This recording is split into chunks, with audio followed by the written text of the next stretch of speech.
Episode 2: The Myth of Being Behind.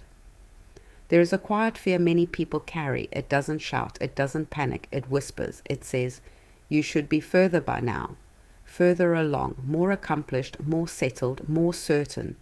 The fear doesn't come from failure.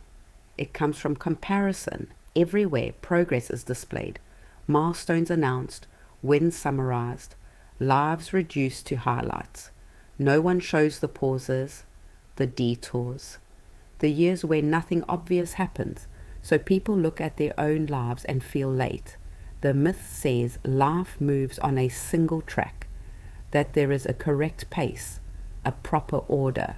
Finish this by then, achieve that by now, arrive somewhere before it's too late. The myth sounds reasonable. It borrows its authority from clocks and calendars. But time doesn't move the same way for everyone. Some things grow slowly on purpose.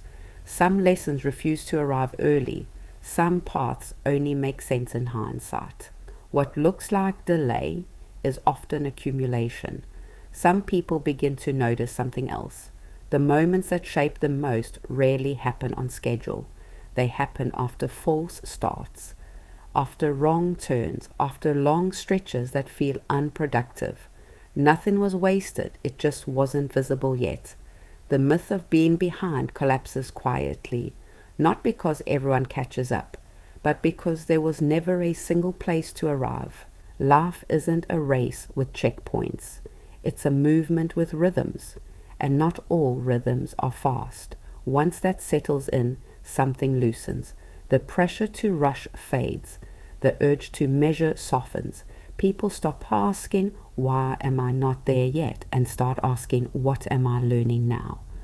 It turns out being behind only exists when we pretend there is one correct timeline. And once that belief lets go, the present feels less like a waiting room and more like where life actually happens.